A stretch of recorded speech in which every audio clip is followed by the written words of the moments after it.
The courthouse steps were cold beneath my worn sneakers, each crack in the concrete seeming to mirror the fractures in what remained of my life. I sat there for what felt like hours after the judge's gavel had fallen. The manila folder containing my divorce papers clutched against my chest like a shield that had arrived far too late. The afternoon sun cast long shadows across the plaza, and I watched couples walk by, hands intertwined, laughter floating on the autumn breeze, wondering how I'd become so invisible that even my own husband had looked through me for 3 years. Useless. That's what Derek had called me this morning, his voice echoing off the sterile courtroom walls. "You're useless, Emma. You always have been." The word had lodged itself somewhere behind my ribs, a splinter I couldn't extract. I'd stood there in my thrift store dress, the navy one with the small stain I'd tried to hide with a cardigan, and said nothing. What was there to say? That I'd worked 2 jobs to put him through business school? That I'd eaten ramen for dinner so he could have steak? That I'd believed him when he said we were building a future together? The folder crinkled as my grip tightened. Inside were the remains of Emma Chen, age 26. No assets, no savings, no home. Derek had made sure of that. His lawyer had been sharp and expensive, all tailored suits and knowing smiles, while I'd represented myself with printed internet forms and shaking hands. I should move. Find the bus stop. Figure out where I was going to sleep tonight since the apartment, our apartment, then his apartment, now someone else's apartment, was no longer mine. But my legs felt like lead, and the exhaustion that had been building for months pressed down on my shoulders like a physical weight. The smell of rain hung in the air, that electric ozone scent that promised a storm. I needed to move before it hit, but I couldn't seem to make my body cooperate. People passed by in blurs of color and sound, cell phone conversations, clicking heels, the rustle of shopping bags from stores I could no longer afford to even window shop at. "You okay, miss?" I looked up to find a security guard hovering nearby, his expression somewhere between concern and impatience. Of course. Even here, sitting on public steps, I was in someone's way. "I'm fine," I lied, forcing myself to stand. My knees protested, stiff from sitting too long. "Just leaving." He nodded, already turning away, and I wondered if he'd even remember this interaction 5 minutes from now. That's what I'd become. Forgettable. Disposable. Useless. The rain started as I reached the corner, fat droplets that quickly became a downpour. I had no umbrella. Of course I didn't. Derek had taken that too, along with everything else that wasn't nailed down. I pulled my cardigan tighter and started walking, not sure where I was going, but knowing I couldn't stand still. The business district rose around me, all glass and steel and money. I didn't belong here. I belonged in the part of town where the streetlights flickered and the bus stop benches had broken slats.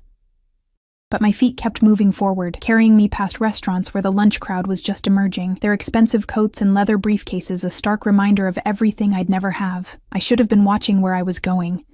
The collision happened so fast I barely registered it. My shoulder connecting with solid muscle, my feet tangling, the sickening sensation of falling. I hit the wet pavement hard, palms scraping against concrete, the divorce papers scattering like wounded birds across the sidewalk. "Shit!" I gasped, scrambling to gather the documents before the rain turned them to pulp. My hands were shaking worse now, she smearing across the white pages from my scraped palms. "No, no, no." "Don't move." The voice came from above me, low and commanding, with an accent I couldn't quite place. European, maybe. Refined. The kind of voice that expected to be obeyed. I froze, one hand still reaching for a paper that was dancing away in the wind. Shoes appeared in my line of vision, expensive shoes, the kind that probably cost more than I made in a month.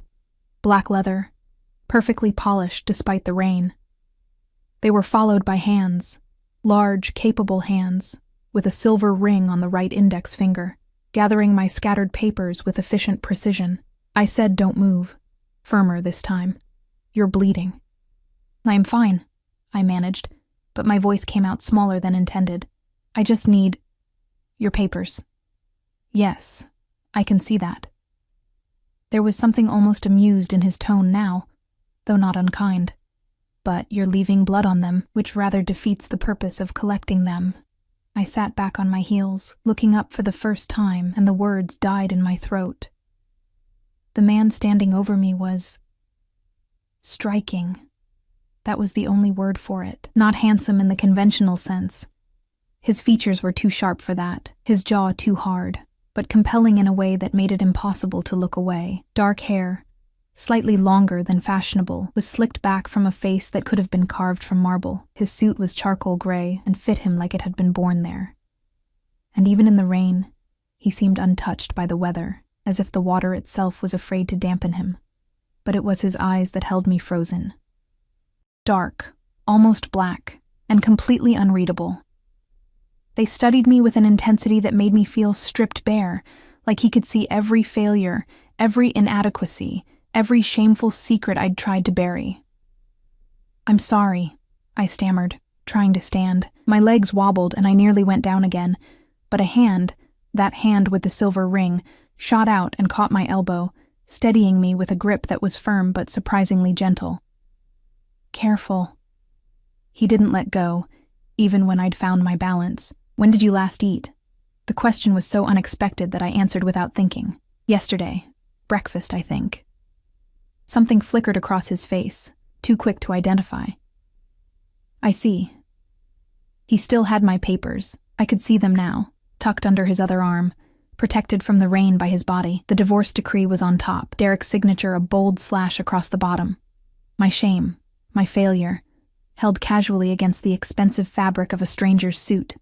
"I need those," I said, reaching for them. "I know." But he didn't hand them over. Instead, he looked past me, and I became aware of other presences, large men in dark suits, standing at careful intervals around us. One was holding an umbrella, waiting. Another had his hand inside his jacket in a way that made my stomach clench with sudden, instinctive fear. Who was this man? "There's a cafe," he said, those dark eyes returning to my face. 2 blocks north. My associate will take you there, get you cleaned up, buy you lunch. I don't need... You're swaying on your feet, your hands are bleeding, and you just told me you haven't eaten in over 24 hours. His tone didn't change, but somehow it became absolute. "You need lunch. I don't have money for... Did I ask if you had money?" He raised one hand, a barely perceptible gesture, and suddenly one of the suited men was there, umbrella extended over my head. "Go with Marcus. Eat. I'll have your documents dried and returned to you." "But I don't even know." "My name is Damien." He said it simply, like it should mean something. When my expression remained blank, something that might have been satisfaction crossed his features. "And you are?" "Emma. Emma Chen." "Well, Emma Chen." He pronounced my name carefully, like he was tasting it. "Go with Marcus. Consider it my apology for not watching where I was going. You weren't the one who..." Nevertheless. He was already turning away, my papers still tucked under his arm. "Marcus will make sure you're taken care of." I wanted to argue, wanted to snatch my papers back and run. But the man called Marcus was there, silent and imposing, and Damien was walking away with a confidence that suggested he'd never been told no in his life. The other suited men fell into formation around him, 1 in front, 2 behind. And they moved through the crowd like sharks through water, people unconsciously stepping aside without even knowing why. I watched until they disappeared around the corner, then looked up at Marcus. He was massive, probably 6'5", with a shaved head and a scar running through his left eyebrow. The kind of man you'd cross the street to avoid. But his eyes, when they met mine, were patient. "This way, miss," he said, his voice surprisingly soft. "Mr. Volkov doesn't like to be kept waiting." Volkov. The name tickled something in the back of my mind. Some news story I'd half heard while Derek was watching television, but I was too tired, too hungry, too overwhelmed to chase the memory. So I followed Marcus through the rain, the umbrella keeping me dry for the first time in hours, and tried not to think about the fact that I'd just given my name to a stranger who commanded men with guns and collected bleeding women off sidewalks like they were lost pets. The cafe was small and clearly expensive, the kind of place with a single name in cursive on the window and no prices on the menu. Marcus held the door open, and warm air washed over me, carrying the scent of fresh bread and coffee. My stomach cramped with sudden, desperate hunger. "Sit," Marcus instructed, gesturing to a corner booth. "I'll order." He was gone before I could protest, leaving me alone in a space that felt too clean, too refined for someone with scraped palms and a wet cardigan. The few other patrons glanced at me with expressions ranging from curiosity to disdain. I wanted to disappear into the leather seat. Marcus returned with a waitress who set down a pot of tea, a first aid kit, and a knowing smile. "Marcus is our regular," she said warmly. "Any friend of his is welcome here." Regular. This mountain of a man was a regular at an upscale cafe. The disconnect made my head spin. "Clean your hands," Marcus said, sitting across from me with surprising grace for his size. "Food's coming." I did as instructed, hissing as the antiseptic wipes touched broken skin. The scrapes weren't deep, but they stung like betrayal, like everything else today. "Mr. Volkov is very particular about debts," Marcus said suddenly, watching me wrap gauze around my palms. "You'll get your papers back. He keeps his word." "I don't understand what just happened," I admitted quietly. Marcus's expression shifted into something that might have been sympathy. "You had a bad day. Boss saw. Boss helped. That's all you need to understand right now." But it wasn't all. Because men who traveled with armed guards and commanded rooms with their presence didn't help random women on the street. There was always a price, always an angle. The food arrived. Soup, sandwich, salad, more than I could possibly eat, and my hunger overrode my suspicion. I ate mechanically at first, then with increasing desperation, barely tasting anything but unable to stop. When had I become this person, this hungry, desperate creature who accepted charity from dangerous strangers? Marcus said nothing, just sipped his coffee and watched the door with the alertness of a man who'd spent his life expecting trouble. I was halfway through the sandwich when my phone buzzed. Derek's number flashed on the screen, and my stomach turned to ice. "Stop telling people I'm the bad guy. You're embarrassing yourself. No one cares about your sob story." I set the phone face down on the table, hands shaking again. How did he even know? Who had I told? The answer was no one, because I had no one left to tell. "Bad news?" Marcus asked. "Just my ex-husband reminding me I'm useless," I said before I could stop myself. The words tasted like acid. Marcus's expression hardened. "The divorce that just finalized?" I nodded, not trusting my voice. "He'd take everything?" Another nod. Marcus leaned back, and something dangerous flickered across his features. "Boss doesn't like men who hurt women." "He doesn't even know me," I protested weakly. "Doesn't matter." Marcus pulled out his phone, typed something quickly, then set it aside. "You finished eating?" I looked at the half-empty plates, my stomach already protesting the amount I'd consumed. "Yes." "Thank you. Please tell Mr. Volkov thank you as well, and that I'll pay him back." "You won't." "It wasn't a suggestion, but you will come with me. Boss wants to return your papers personally." Fear spiked through my exhaustion. "Why?" Marcus stood, dropping cash on the table, far more than the meal cost. "Because he asked. That's reason enough." And somehow, impossibly, I found myself following Marcus back into the rain, toward a black SUV with tinted windows that screamed money and danger in equal measure. The door opened, and I saw Damien Volkov sitting in the back seat, my divorce papers, now dry and neatly organized, resting on the seat beside him. Our eyes met, and something in his expression made my breath catch. It wasn't kindness. It wasn't pity. It was something far more dangerous. It was interest. "Get in, Emma," he said softly, and it sounded like a promise and a threat all at once. "We need to talk about your ex-husband." I should have run.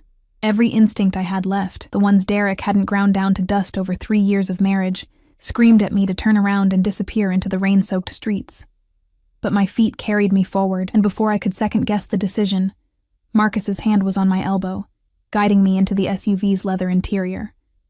The door closed with a heavy, final sound, like a vault sealing, like a cage locking.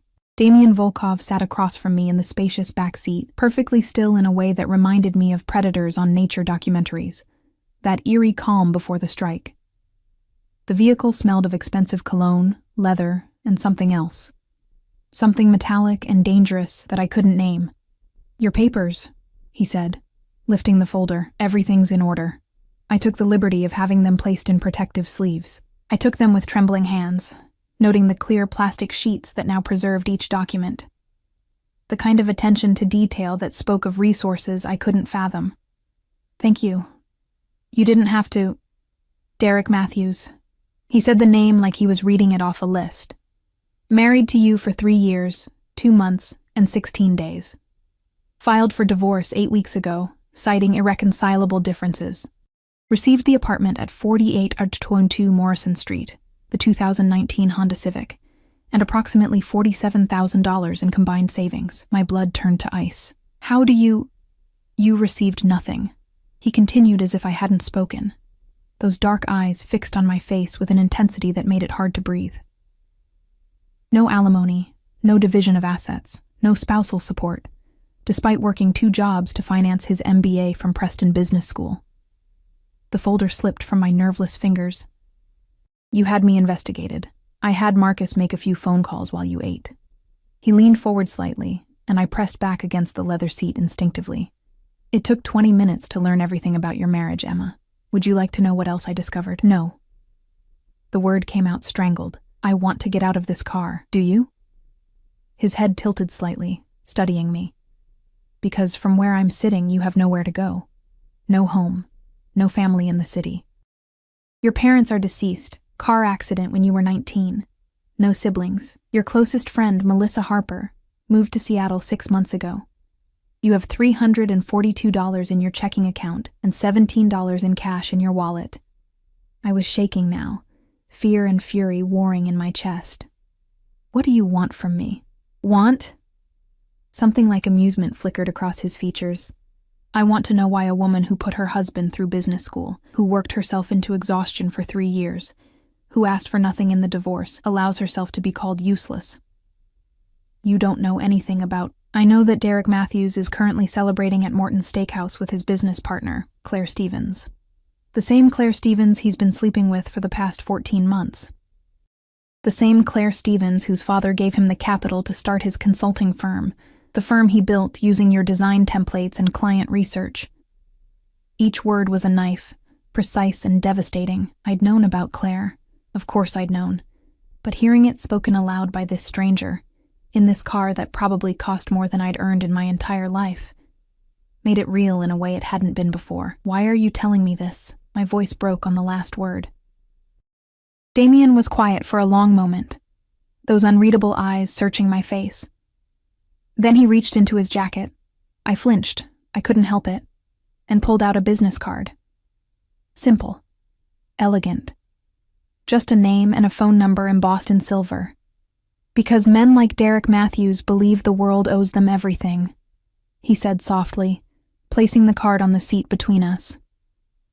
"They take and take and take, and they face no consequences because people like you are too afraid to demand justice." "Justice?" I laughed, the sound bitter and broken. "There is no justice. He won. I lost. That's how the world works." "Is it?" He sat back, and somehow the small increase in distance made the air easier to breathe. "Tell me, Emma, if you could make him feel even a fraction of what he made you feel, the humiliation, the loss, the absolute erasure of your worth, would you?" "It doesn't matter what I want. I can't—" "Answer the question." The command in his voice bypassed my rational mind entirely. "Yes," I whispered. "God help me, yes." Damien smiled. It was not a comforting expression. "Then call me when you're ready to stop being useless," he said, "and start being dangerous." The door beside me opened, Marcus appearing like a ghost despite his size. The rain had intensified, turning the world beyond the SUV into a gray blur. "Marcus will take you wherever you need to go," Damien continued. "And Emma, keep the card. You're going to need it sooner than you think." I grabbed the folder and stumbled out into the rain, Marcus's umbrella appearing overhead instantly. The door closed behind me, and the SUV pulled away from the curb with a whisper of expensive engineering, leaving me standing on the sidewalk with a business card burning like a brand in my pocket. Marcus drove me to a motel on the edge of downtown, Not the dangerous part of town, but not the safe part either. The kind of place that rented rooms by the week and didn't ask questions. I'd found it online during the divorce proceedings, when it became clear I'd need somewhere cheap to land. The room was small and smelled of cigarette smoke and industrial cleaner, but it was mine. For a week, at least, until my money ran out. Then I'd have to figure out what came next. I sat on the edge of the bed that sagged in the middle, staring at Damian Volkov's business card. The embossing caught the light from the flickering overhead fixture, making the letters seem to move. Just a name. Just a number. But something about it felt like a door I couldn't unopen once I stepped through. My phone buzzed. Another message from Derek. Claire and I are thinking about Bali for the honeymoon. Thanks for the suggestion, by the way. She loved it. Bali. I'd spent months planning that trip for our 5th anniversary, saving every spare dollar. Then Derek had canceled it 2 weeks before we were supposed to leave, claiming work was too busy. Now I knew why. My hands moved before my brain caught up, pulling up my contacts, finding the number I'd just entered. Damian Volkov's name sat there on my screen, innocuous and terrifying. Start being dangerous. What did that even mean? Men like Damian Volkov didn't help people out of kindness. There was always a price, always an angle, and I had nothing to offer. No money, no connections, no value of any kind. Useless. I threw the phone onto the bed and stood up, pacing the small room. My reflection caught in the mirror above the dresser. Pale, hollow-eyed, with scraped palms wrapped in gauze. When had I become this person? This ghost? The old Emma, the one from before Derek, wouldn't have recognized me. That Emma had been confident, creative, full of dreams about starting her own design company. She'd believed in herself, believed in love, believed the world was fair if you just worked hard enough. 3 years had beaten that Emma into submission, reshaped her into something small and silent and convenient, into someone who apologized for existing, into someone who accepted useless as truth rather than cruelty. I picked up my phone again, Derek's message still glowing on the screen. The old Emma would have cried, would have blamed herself, would have wondered what she'd done wrong to deserve this. But something had shifted in the back of that SUV. In those moments when Damian Volkov had looked at me like I was a puzzle to solve, rather than a problem to ignore, something small and fierce had woken up in my chest, stretching after a long hibernation. I typed out a message before I could stop myself. How did you know I was thinking about Bali? The response came within seconds. I know everything about you, Emma. I always have. My stomach turned. He'd been planning this. All of it. The divorce, Claire, the humiliation. He'd probably laughed about it with her. This final twist of the knife. I looked at Damian's card again. Then I made the call. He answered on the first ring, his voice smooth and unsurprised. Emma, I thought you might need a few days. What do you want from me? I asked, my voice steadier than I felt, in exchange for whatever it is you're offering. Men like you don't help people for free. Men like me. There was amusement in his tone. You've known me for 3 hours. What kind of man do you think I am? The dangerous kind. Good. You're smarter than your ex-husband gave you credit for. I heard the sound of liquid being poured, ice clinking against glass. To answer your question, I want nothing from you that you're not willing to give. I don't believe you. I don't care. A pause, a sip. But since you called, I assume you're ready to hear my proposal. My heart hammered against my ribs. I'm listening. Derek Matthews and his partner Claire Stevens are meeting with potential investors tomorrow night, 8 p.m. at the Belmont Hotel's private dining room. They're trying to secure funding for an expansion of their consulting firm, using your work, your designs, your client research as their portfolio. How do you... I stopped myself. Of course he knew. Damian Volkov seemed to know everything. What does this have to do with me? You're going to attend that meeting. I'm not invited. They'd never... You'll be my date. He said it casually, like he was suggesting coffee rather than something that would put me in the same room as my ex-husband and his mistress. I'm one of the potential investors they're courting. They don't know that yet, but they will when you walk in on my arm. The image formed in my mind, Derek's face when he saw me, Claire's shock, the power dynamic completely inverted. For 3 years, I'd been invisible, irrelevant, useless. What would it feel like to be seen? To matter? Why would you do this?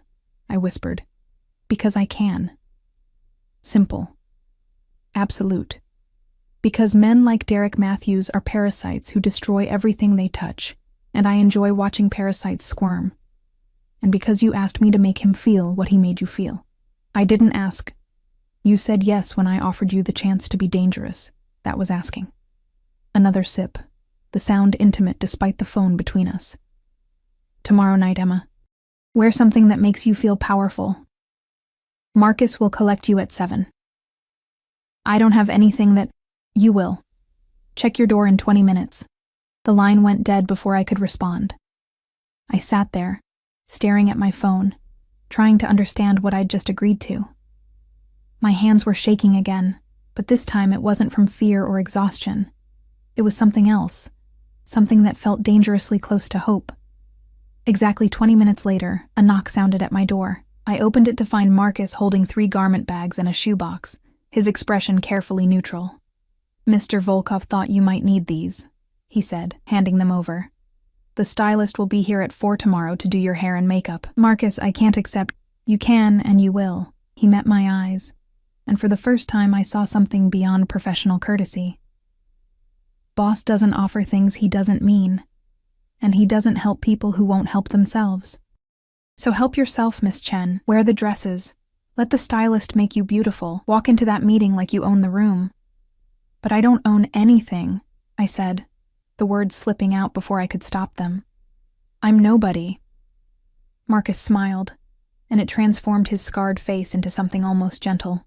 Tomorrow night, you're going to be Damien Volkov's date. In this city, there's nothing more somebody than that. He left before I could ask what he meant, disappearing down the motel's outdoor corridor with the kind of efficiency that suggested he'd done this before, delivered mysterious packages, changed women's lives with a knock and a smile. I carried the garment bags inside and laid them on the bed, my hands hovering over the zippers.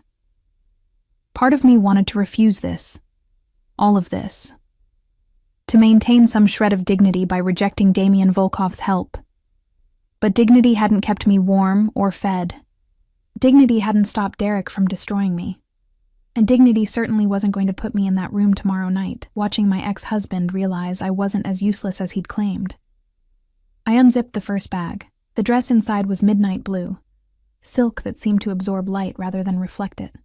Simple, elegant, devastating. The kind of dress that whispered wealth and confidence and power. The second bag held a black option, equally stunning. The third, a deep emerald green that made my breath catch. The shoebox contained heels I'd never have been able to walk in a week ago. But tomorrow night, I'd learn. I held the blue dress up to my body, studying my reflection in the mirror. The woman looking back at me was still pale, still hollow-eyed, still marked by Derek's cruelty. But for the first time in 3 years, she looked like she might be capable of fighting back. My phone buzzed one more time. Not Derek this time. Damien. Sleep well, Emma. Tomorrow we make him remember your name. I should have been terrified, should have seen the manipulation, the control, the dangerous game I was being pulled into. Instead, I smiled at my reflection and felt something dark and hungry unfurl in my chest. Useless? We'd see about that. The stylist arrived at exactly 4 p.m., a whirlwind of efficiency named Anastasia, who took one look at me and declared, "We have work to do, but good bones. Always easier with good bones." I wasn't sure if I should be flattered or insulted. She transformed the dingy motel room into a makeshift salon, spreading out tools and products with the precision of a surgeon preparing for a complex operation. Her assistant, a quiet young man named Jin, set up lighting and mirrors while Anastasia circled me like a predator assessing prey. "Mr. Volkov said to make you unforgettable," she mused, tilting my chin up to study my face. "He has excellent taste. This will be... Yes, this will be fun." "How long have you worked for him?" I asked, trying to understand the man who'd upended my life in a matter of hours. Anastasia's hands paused in my hair for just a fraction of a second. "I work for many clients. Mr. Volkov is simply one who pays very well and knows exactly what he wants." It wasn't really an answer, but her tone suggested I wouldn't get a better one. The next 3 hours were a blur of washing, cutting, styling, plucking, buffing, and painting. Anastasia worked with the focused intensity of an artist, barely speaking, except to give me instructions. Tilt your head, close your eyes, don't move. Jin assisted with the same quiet efficiency, anticipating her needs before she voiced them. I tried not to think about what this was costing. Tried not to calculate the price tag of transformation. Damien had said he wanted nothing from me I wasn't willing to give, but debts had a way of coming due when you least expected them. "Stop," Anastasia commanded, meeting my eyes in the mirror. "Stop thinking. I can see it on your face, all those worried little thoughts. Tonight, you are not a woman who worries. Tonight, you are a woman who conquers." "I don't know how to be that woman," I admitted quietly. She smiled, something almost kind in her expression. "You will. The dress will help. It always does." By 7 p.m. I was ready, or as ready as I'd ever be. The woman in the mirror was a stranger. My hair, usually pulled back in a careless ponytail, now fell in glossy waves around my shoulders. The chestnut color deepened to something rich and multidimensional. My eyes, lined with expert precision, looked larger and more mysterious. My lips were painted a deep rose that made my pale skin seem luminous rather than washed out. And the dress. God, the dress. I'd chosen the midnight blue, and it fit like it had been made for my body specifically. It hugged my curves I'd forgotten I had after years of baggy clothes and self-consciousness, and fell to just above my knee, sophisticated and sexy without being obvious. The neckline was high, almost modest, but the back was virtually non-existent, exposing skin I'd kept hidden for so long, I'd forgotten it could be beautiful. "Perfect," Anastasia declared, clasping her hands together. "He will not be able to look away." I assumed she meant Derek, but something in her smile suggested she might be talking about someone else entirely. A knock sounded at the door at precisely 7 p.m. Marcus, of course, holding an umbrella despite the fact that the rain had finally stopped. His eyes widened fractionally when he saw me. The most emotion I'd seen from him yet. "Miss Chen," he said formally. "You look stunning." "I look terrified," I corrected, grabbing the small clutch Anastasia had provided. "That too." He offered his arm. "But Mr. Volkov says fear and power often walk hand in hand. You just have to decide which one leads." The SUV was waiting, sleek and imposing in the motel's cracked parking lot. But this time, when Marcus opened the door, Damien wasn't inside. "He'll meet you at the hotel," Marcus explained, seeing my confusion. "Wants to make an entrance." Of course he did. Men like Damien Volkov didn't simply arrive, they orchestrated. The drive to the Belmont Hotel took 20 minutes through evening traffic. I spent it trying to breathe normally, trying to remember why I'd agreed to this insanity. Every time my courage wavered, I pulled out my phone and read Derek's messages. The casual cruelty, the dismissiveness, the way he'd erased 3 years of my life like they meant nothing, useless. My hands clenched into fists, careful not to damage Anastasia's manicure. The Belmont rose before us, all glass and gold and old money. Valets rushed forward as we pulled up to the entrance, but Marcus waved them off, coming around to open my door himself. "Remember," he said quietly, offering his hand to help me out. "You belong here. Act like it." I stepped onto the red carpet, because of course there was a red carpet, and felt 100 eyes turn my way. The doorman, the valets, the guests coming and going, all of them looking, assessing, wondering who I was. For 3 years I'd been invisible. Now I was blinding. Marcus guided me through the lobby, his hand light on my elbow but his presence absolute.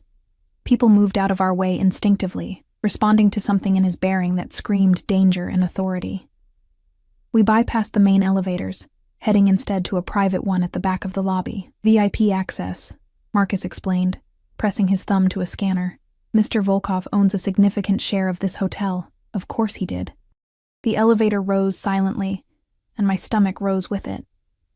In a few minutes, I'd be face to face with Derek, with Claire, with all the investors who were about to fund a business built on my stolen work. What was I doing? This wasn't me. I wasn't the kind of person who played games or sought revenge or walked into fancy hotels on the arm of dangerous men, except maybe I was. Maybe I'd always had this inside me, waiting for someone to give me permission to be something other than small and silent and convenient. The elevator doors opened onto a private corridor, plush carpet muffling our footsteps. Marcus led me to a set of double doors at the end, and I could hear voices inside, laughter, the clink of glasses, Derek's voice rising above the others in that confident tone he'd perfected. "I should warn you," Marcus said, hand on the door handle. "Mr. Volkov has a flair for the dramatic. Don't be startled by whatever happens next." Before I could ask what he meant, the doors swung open. The private dining room was stunning. Crystal chandeliers, floor-to-ceiling windows overlooking the city, a table set for 12 with china that probably cost more than my monthly rent. 8 people were already seated, champagne glasses in hand, and every single one of them turned to look at me. But I only saw Derek. He sat at the head of the table, Claire beside him in a red dress that screamed trying too hard. His expression when he saw me was everything I'd hoped for. Shock, confusion, and something that might have been fear flickering across his features before he managed to school them into false confidence. "Emma?" He half rose from his seat. "What are you doing here?" I opened my mouth to answer, but a voice came from behind me instead. "She's with me." Damian Volkov stepped into the doorway, and the temperature in the room seemed to drop 10 degrees. He was devastating in a black suit that made his earlier outfit look casual.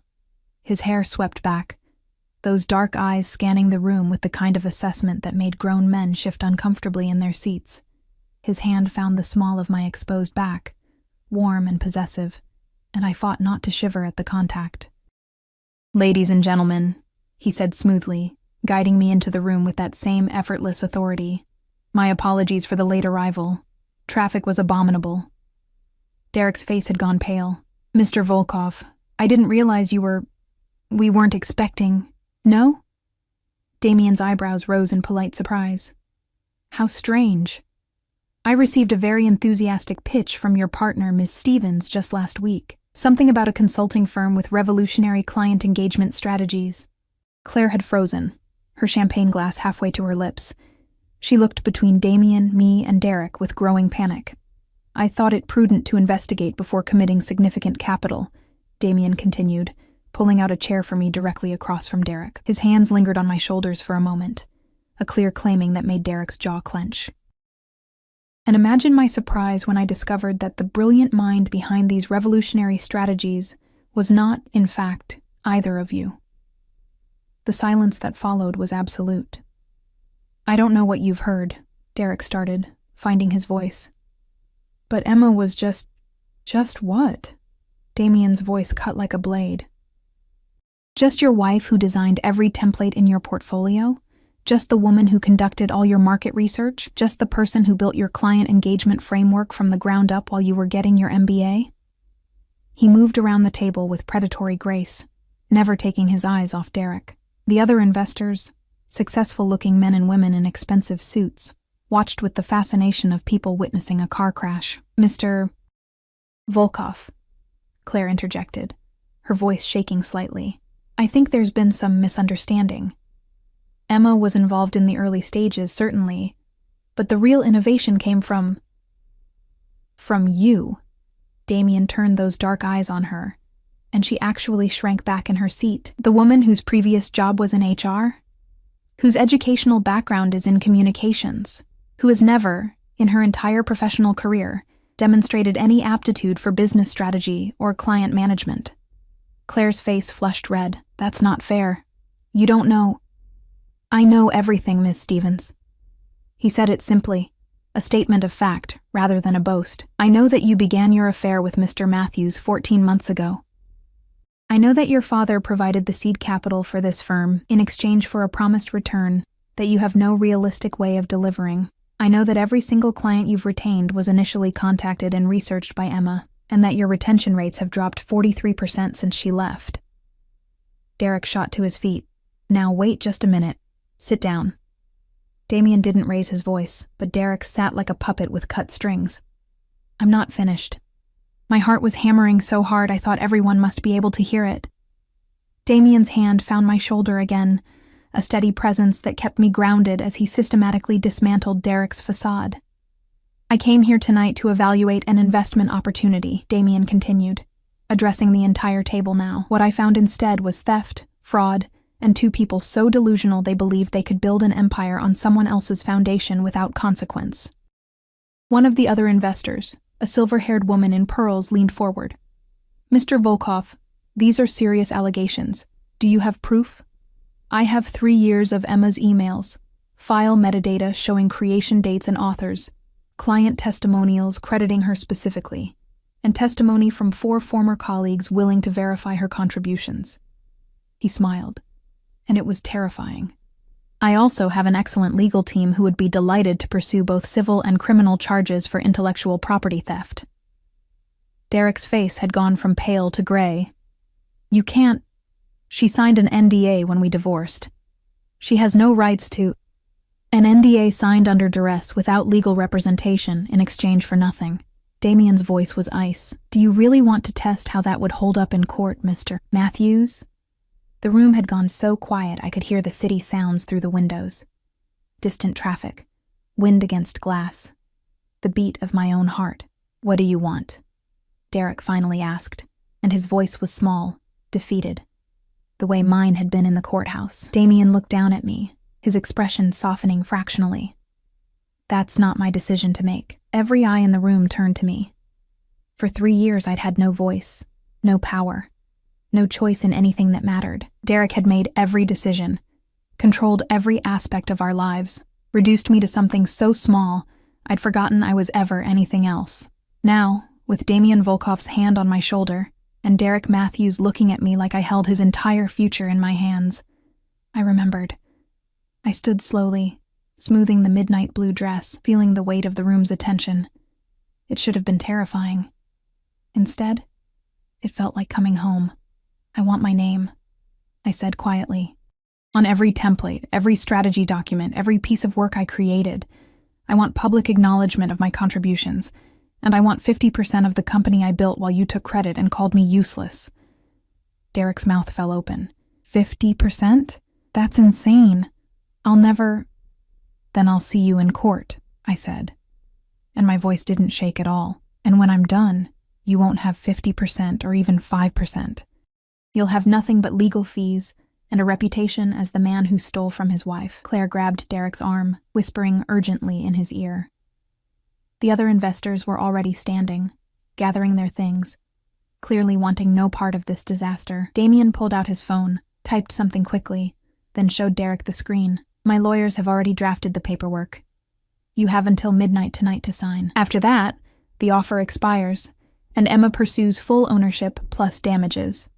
"This is blackmail," Derek spat. "This is justice," Damien corrected. "Something you should have considered before you decided to destroy a good woman for your own gain." I watched Derek's face cycle through emotions. Rage, disbelief, calculation, and finally, defeat.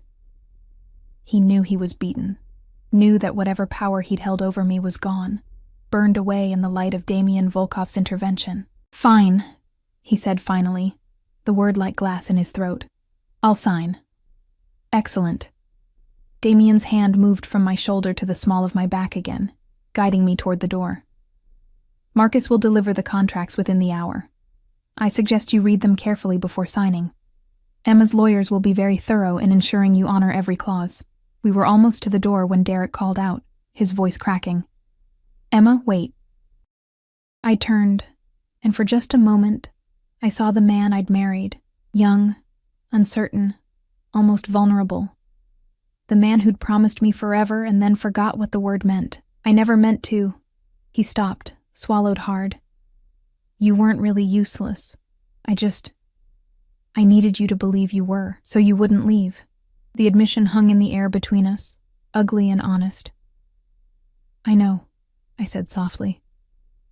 "That's what made it unforgivable." Then I walked out on Derek Matthews' life the same way he'd walked out on mine, without looking back.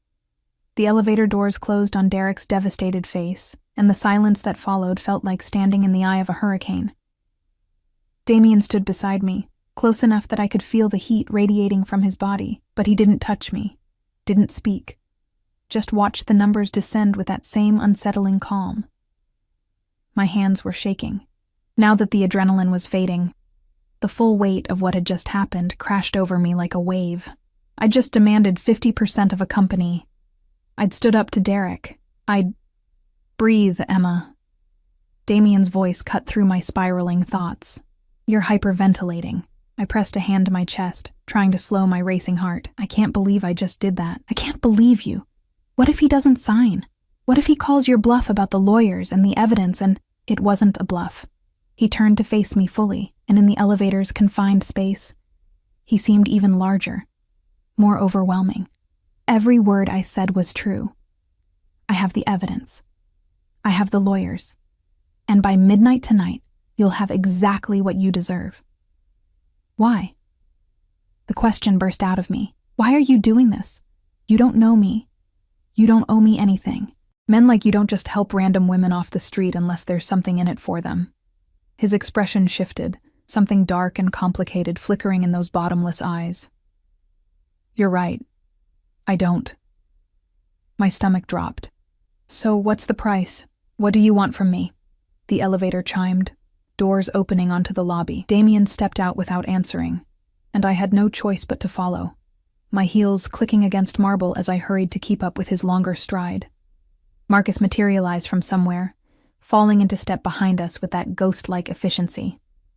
The lobby was busier now, evening guests checking in, couples heading to the restaurant. All of them parted for Damien like the Red Sea, some instinct warning them to get out of his way. A few stared at me, the woman in the midnight blue dress on the arm of the most dangerous man in the room. We didn't go to the SUV. Instead, Damien guided me toward a private elevator bank I hadn't noticed before, his hand once again finding that possessive place on my lower back. The touch was becoming familiar, almost comforting, which should have terrified me more than it did. Where are we going? I asked as he pressed his thumb to another scanner. Somewhere we can talk without your ex-husband's lawyers potentially recording the conversation. The elevator opened into what was clearly a private residence, the penthouse. Of course. After you. I should have refused, should have demanded answers before stepping into a billionaire's apartment alone. But my feet carried me forward, drawn by some combination of curiosity, exhaustion, and the growing awareness that Damien Volkov was the most interesting thing that had happened to me in years. The penthouse was stunning, all floor-to-ceiling windows, modern furniture, and art that probably belonged in museums. But it was also strangely impersonal, like a very expensive hotel suite rather than someone's home. Do you actually live here? I asked, moving toward the windows. The city sprawled below us, lights flickering like fallen stars. Sometimes. He shrugged off his jacket, draping it over a chair, and began rolling up his shirt sleeves. The gesture was oddly intimate, domestic in a way that didn't match the man. I have several properties. This one is convenient for business. Business. I turned to face him, drawing on the courage that had carried me through the confrontation with Derek. Like destroying my ex-husband's company? Is that what you do? Find broken people and offer them revenge? Is that what you think tonight was? He moved to the bar, pouring 2 glasses of something amber and expensive. Revenge? Wasn't it? No. He crossed to me, holding out one of the glasses. Tonight was about returning what was stolen. There's a difference. I took the glass but didn't drink. You still haven't answered my question. What do you want from me? Damien was quiet for a long moment, studying me with that intensity that made me feel like he could see straight through to my bones. Then he smiled, and it was nothing like the terrifying expression he'd worn in the dining room. This smile was almost gentle. Honestly, I don't know yet. That's not an answer. It's the only one I have. He moved past me to the windows, looking out at his city. When I saw you fall on that sidewalk today, covered in rain and blood and divorce papers, do you know what I thought? That I was pathetic? That you were wasted. He glanced back at me, and something in his expression made my breath catch. Beautiful, intelligent, clearly capable, and completely convinced you were worthless. It made me angry. Why would that make you angry? You didn't know me. Because I know men like Derek Matthews. His voice hardened. Men who take and break and discard, who build themselves up by tearing others down. My father was one of them. He spent 30 years destroying my mother, piece by piece, until there was nothing left but a shell who couldn't even remember she'd once been extraordinary. The admission hung between us, raw and unexpected. For the first time since I'd met him, Damian Volkov looked almost human, almost vulnerable. "I'm sorry," I said quietly. "Don't be." He turned back to the window. "She's free now. He's dead, and she's rebuilding herself into someone remarkable. But it took decades, Emma. Decades of her life wasted on a man who didn't deserve to breathe the same air. So you're saving me from that fate? Is that it? I'm giving you the tools to save yourself." He finished his drink in one swallow. "What you do with them is entirely up to you." I stared at his reflection in the glass, trying to reconcile the man who'd systematically dismantled Derek's life with the man who'd just shared something painful and personal. "Who are you, Damian Volkov?" "Really? That's a complicated question. I've got time." He laughed, the sound surprising and genuine. "Do you? Because Marcus tells me you're staying in a motel that charges by the week and you have approximately enough money to last another 4 days." The reminder of my situation landed like a punch.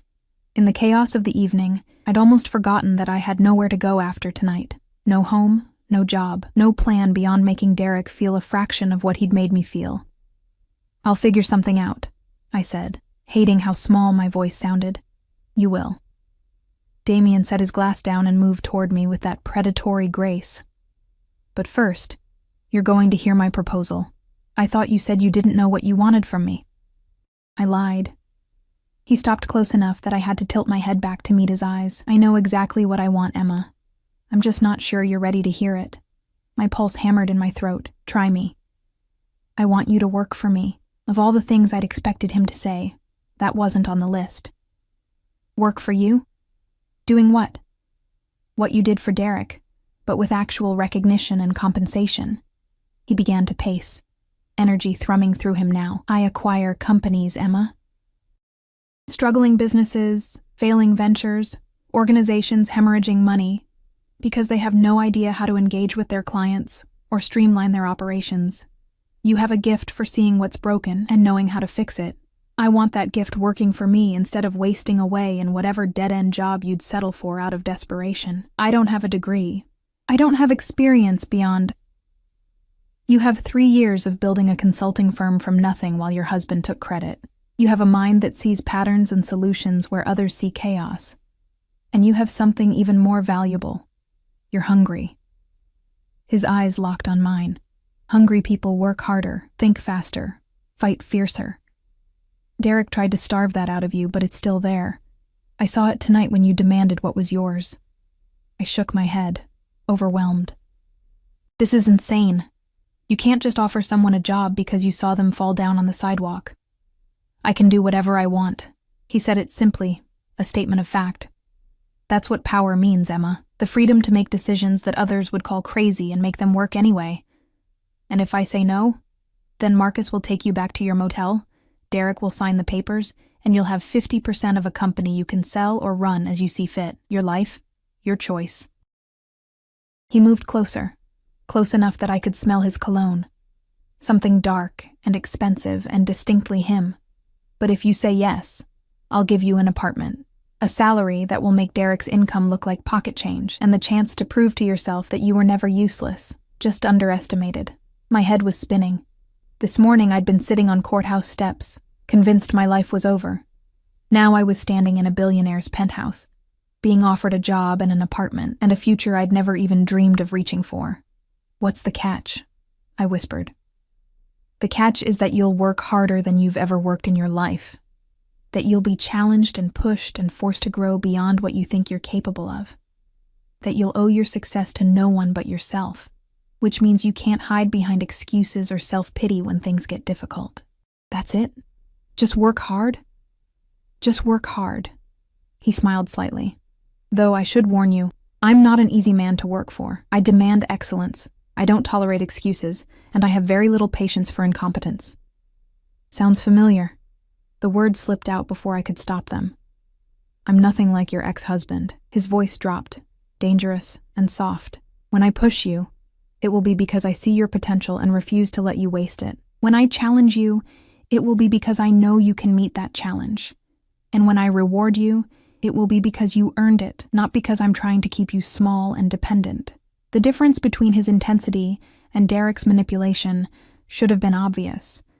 But 3 years of abuse had taught me to distrust any man who claimed to want what was best for me. I need time to think, I said. No, you don't. He tilted his head, studying me. You're going to say yes because the alternative is going back to that motel room and spending the next weeks or months rebuilding a life from nothing, while Derek and Claire walk away with barely a scratch. You're going to say yes because some part of you is tired of being afraid. And you're going to say yes because you want to know what it feels like to be dangerous. He was right. God help me. He was right about all of it. Yes, I breathed. Damien's smile was triumphant. Good. Marcus will move you into one of my properties tomorrow. It's secure, furnished, and close to the office. You'll start on Monday. That's 3 days away. You need a weekend to rest and prepare. Trust me, you'll want it. He pulled out his phone, typed something quickly. I'm sending you the address and access codes now. Take the weekend to settle in, buy whatever you need. There's a company card being couriered to you in the morning. Damien, I can't just accept. You can, and you will. He pocketed his phone and moved toward the elevator. Marcus is waiting downstairs. He'll take you back to the motel to collect your things, then to your new apartment. I followed him, my mind reeling with how quickly my entire life had changed. At the elevator, I turned to face him, needing to understand one more thing. Earlier, you said your mother rebuilt herself after your father died. How? His expression softened. She remembered who she was before he convinced her she was nothing. Then she became that woman again, only stronger. He reached out, tucking a strand of hair behind my ear in a gesture that was surprisingly tender. You'll do the same, Emma. I have no doubt. The elevator opened, and Marcus was indeed waiting, but before I could step inside, Damien caught my wrist, his thumb pressing against my racing pulse. One more thing, he said quietly. Derek was wrong about you. You were never useless. You were just with the wrong man. Then he released me and stepped back, and I had no choice but to enter the elevator, my wrist still tingling from his touch. As the doors closed, I caught one last glimpse of Damien Volkov standing in his penthouse, watching me leave with an expression I couldn't quite read. It should have frightened me. The intensity, the control, the way he'd rearranged my entire life in less than 24 hours. Instead, for the first time in 3 years, I felt alive. The apartment Damien had arranged was nothing like I'd expected. I'd braced myself for something cold and modern, all glass and steel like his penthouse. Instead, Marcus delivered me to a converted brownstone in a quiet, tree-lined neighborhood I'd only ever walked through while dreaming of a different life. The building was elegant without being ostentatious. The kind of place where young professionals and small families lived, where people walked dogs and knew their neighbors' names. The apartment itself was on the 3rd floor, spacious and warm with exposed brick walls, hardwood floors that gleamed in the morning light, and furniture that looked lived in rather than staged. There were bookshelves waiting to be filled, a kitchen with actual counter space, and windows that overlooked a small park where children were already playing despite the early hour. Mr. Volkov thought you'd prefer something that felt like a home, Marcus explained, setting down the single garbage bag that contained everything I owned, rather than just a place to sleep. I turned in a slow circle, taking it all in. How did he know what I'd prefer? He doesn't know me. Marcus's expression suggested he knew something I didn't. Boss has good instincts about people. Trust them. He left me there with instructions to rest, a folder containing building information and emergency contacts, and a reminder that the company card would arrive by noon. Then I was alone in an apartment that was mine, but also somehow Damien's, surrounded by silence that felt more significant than any I'd experienced before. I spent Saturday in a daze, alternating between exploring my new space and convincing myself this was real. The company card arrived as promised, delivered by a courier who had me sign for it like it was made of gold. Maybe it was. The black metal was heavy in my hand. Damien's company logo embossed in silver. My name printed below it. Emma Chen. Not Emma Matthews, not Derek's wife. Just me. I used it to order groceries, then immediately panicked about whether that was appropriate. But Damien had said to buy whatever I needed. And I needed food. The delivery arrived within an hour, more than I'd ordered, with a note. Marcus says you don't eat enough. Fix that. DV. Despite everything, I smiled.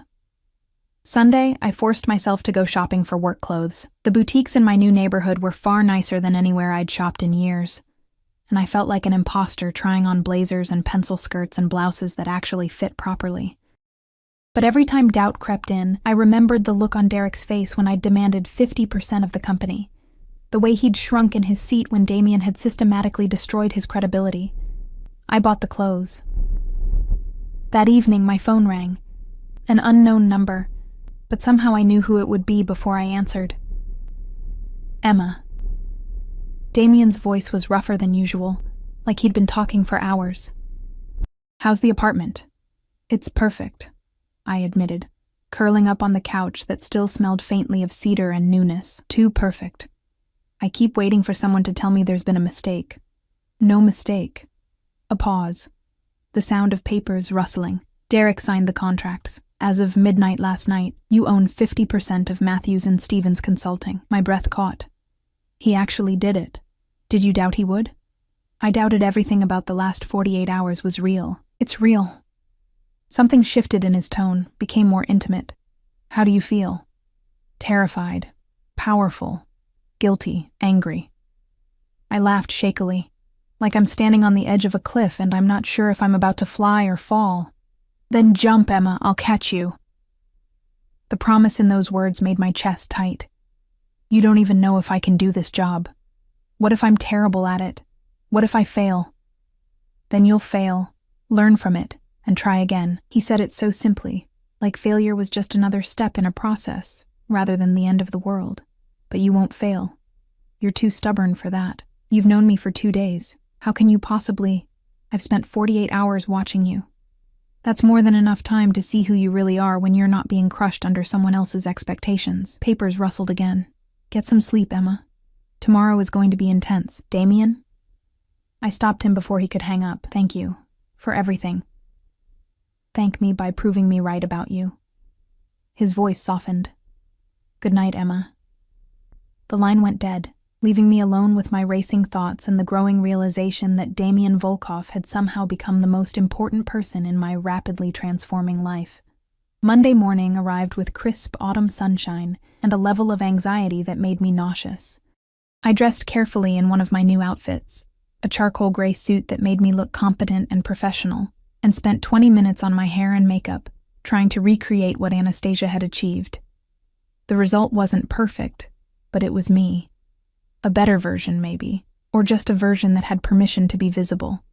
Marcus arrived at exactly 8:30, his approval evident in the slight nod he gave when I answered the door. Ready? He asked. Not even a little bit. He smiled, the scar through his eyebrow crinkling. Good. Means you're taking it seriously. The drive to Volkov Industries took 15 minutes through morning traffic. The building rose 30 stories above the financial district, all dark glass and sharp angles that screamed power and money. My stomach churned as we pulled into the underground parking garage, past security that waved Marcus through without question. We took a private elevator, of course, directly to the 28th floor. The doors opened onto a reception area that was elegant but not cold, with a stunning view of the city and a receptionist who smiled warmly when she saw Marcus. You must be Emma, she said, standing to shake my hand. I'm Patricia. Mr. Volkov asked me to show you to your office when you arrived. My office? I looked at Marcus, confused. I thought I'd be in a cubicle or something. Mister. Volkov doesn't do cubicles, Patricia said, leading me down a corridor lined with glass-walled conference rooms and offices. Here we are. She opened a door to a corner office that made my breath catch. It wasn't huge, but it had windows on 2 walls, a proper desk with a computer already set up, and bookshelves that matched the ones in my apartment. There was even a small sitting area with a couch and coffee table. This can't be mine, I whispered. It is. Damien's voice came from behind me, and I turned to find him leaning against the doorframe, watching my reaction with those unreadable dark eyes. He looked different here, still devastating in a navy suit, but somehow more grounded. This was his domain. Do you like it? It's too much. I don't deserve... Stop.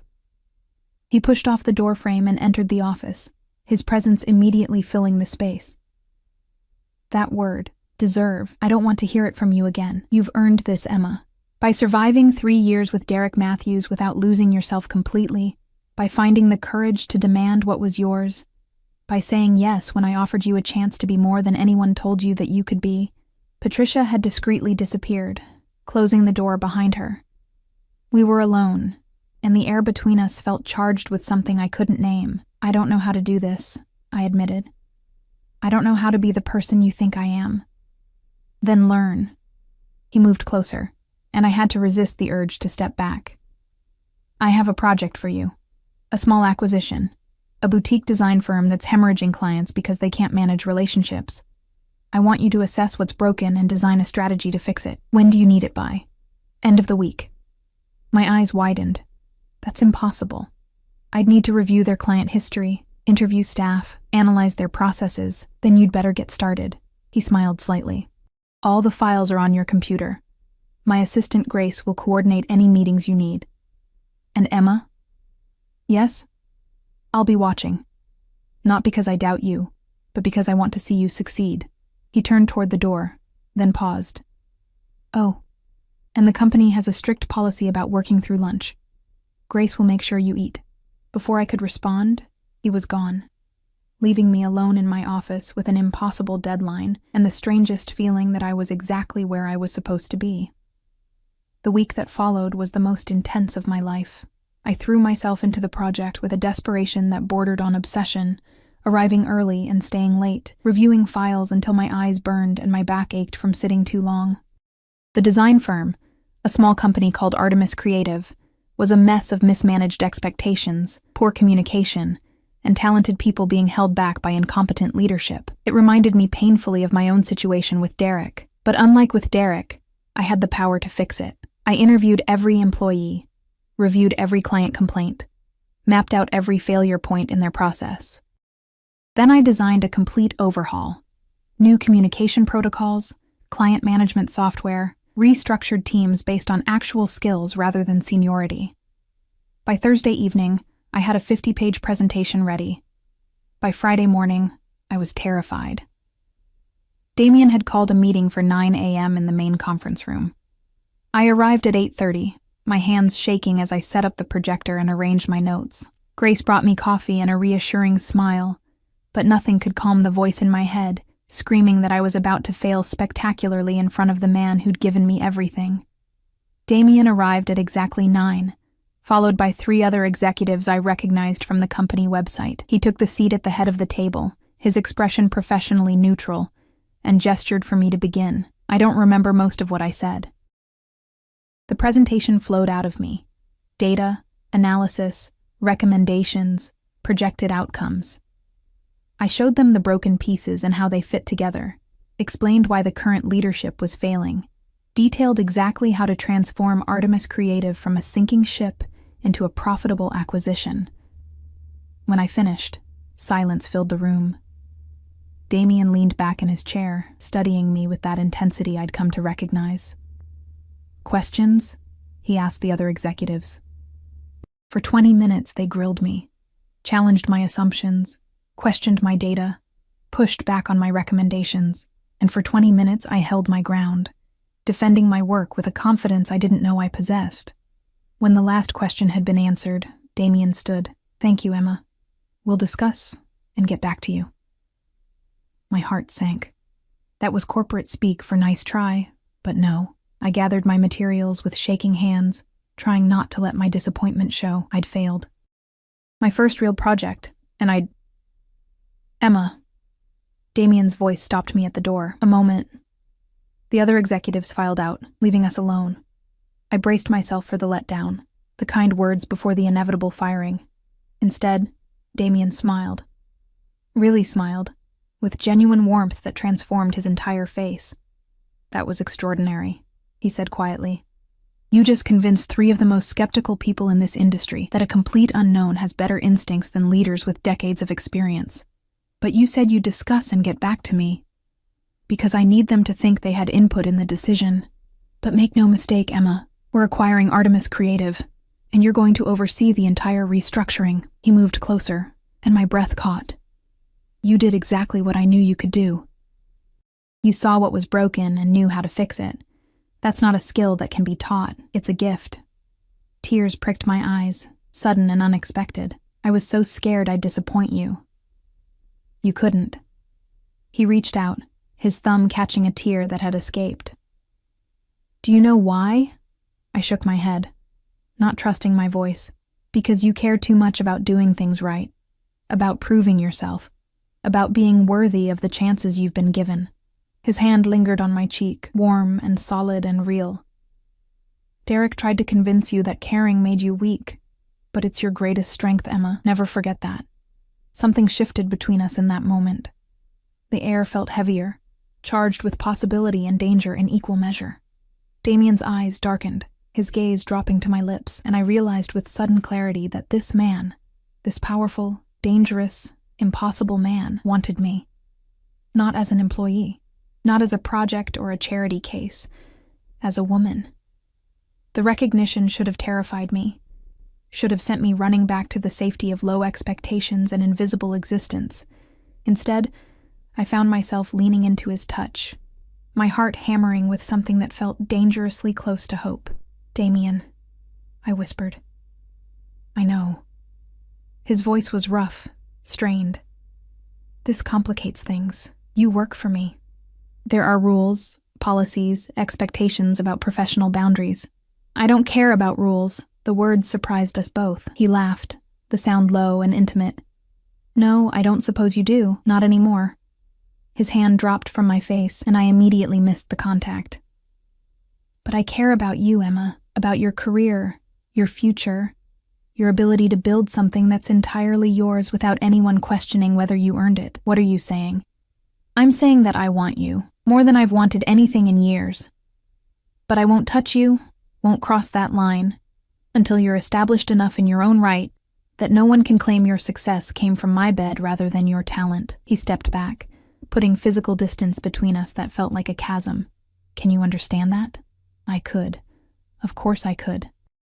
After 3 years of being reduced to Derek's accessory, the idea of building a reputation that was entirely mine was intoxicating. But it was also frustrating, because the connection I felt with Damien was undeniable, electric, and growing stronger every day. How long? I asked. 6 months. Maybe a year. Long enough that when I finally make you mine, no one will question that you earned everything you have. His eyes held mine, burning with intensity and promise. Can you wait that long, Emma? Every logical part of my brain screamed that this was insane, that I barely knew this man, that he was my boss, that the power dynamic was all wrong, that I should run as far and as fast as possible. But I'd spent 3 years being logical, being careful, being everything Derek wanted me to be, and it had destroyed me. Maybe it was time to be a little bit reckless. I can wait, I said, if you can.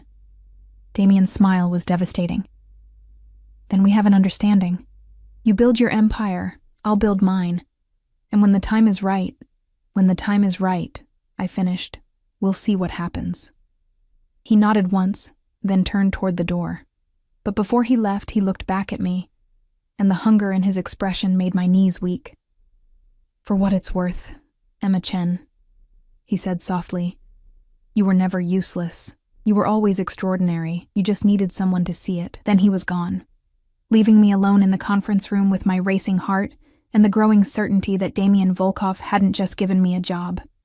He'd given me back myself. 18 months later, the boardroom was packed with investors, journalists, and industry leaders, all waiting to hear about Volkov Industries' latest acquisition. I stood at the front of the room in a custom suit that cost more than my old apartment, my presentation displayed on screens behind me, and felt nothing but calm confidence. In the year and a half since that first project, I'd overseen 17 acquisitions, transformed 12 failing companies into profitable ventures, and built a reputation as one of the most innovative strategists in the industry. My name was in business journals. My insights were quoted in articles. And most importantly, I'd done it all on my own merit, with Damien watching from a careful distance as I became everything he'd known I could be. The presentation went flawlessly. When I finished, the room erupted in applause, and I caught Damien's eye from where he sat in the back row. He smiled, that private smile that was just for me, and nodded once, the signal we'd been waiting for. After the meeting, I found him on the rooftop terrace of the Volkov building, looking out at the city we'd conquered together. He turned when he heard my heels on the stone, and something in his expression made my breath catch. 18 months, he said quietly. Give or take a few days. You've been counting? Every single day. He closed the distance between us in 3 strides, his hands framing my face with a gentleness that contrasted sharply with the hunger in his eyes. You've become everything I knew you would be, Emma. You're brilliant, powerful, respected in your own right. No one will ever question that you earned your success. And now? I asked, my heart hammering. Now I'm done waiting. He kissed me, and it was everything I'd imagined during those long months of careful distance. Passionate, possessive, claiming me in a way that should have been terrifying, but instead felt like coming home. When we finally broke apart, both of us breathing hard, he pressed his forehead to mine. I love you, he said simply. I've loved you since I saw you fall on that sidewalk, covered in rain and blood and determination not to stay broken. Will you let me spend the rest of my life reminding you that you were never useless, that you were always extraordinary? Tears streamed down my face, but they were happy tears, healing tears. Yes, I whispered. Yes to all of it. He kissed me again, and in that moment, I finally understood what Damien had given me. Not just a job or an apartment or a second chance. He'd given me the space to become myself again. The Emma I'd been before Derek, only stronger, fiercer, more fully realized. And now, with my empire built and my worth proven beyond question, I was free to choose him, not because I needed him to save me, but because I wanted to build a life alongside someone who'd always seen my strength even when I couldn't. Take me home, I murmured against his lips. Our home, he corrected, and the possessiveness in his voice sent shivers down my spine. The penthouse has been empty without you. I thought you wanted to wait until you were ready to be mine without doubt or hesitation. His arms tightened around me. Are you ready, Emma? I thought about the broken woman on the courthouse steps, convinced she was useless and invisible. Then I thought about the woman I'd become. Confident, successful, powerful in her own right. The journey between those 2 versions of myself had been painful and terrifying and absolutely necessary. And now, finally, I was ready. I'm ready, I said. Take me home, Damien. He swept me into his arms, carrying me toward the private elevator like I weighed nothing, and I laughed, genuinely, freely, with a joy I'd thought Derek had killed forever. But he hadn't. He'd only buried it, and Damien Volkov had given me the tools to dig it back up, dust it off, and let it shine brighter than ever before. My ex had called me useless, but Damien had shown me the truth. I was extraordinary, and this time I'd never forget it.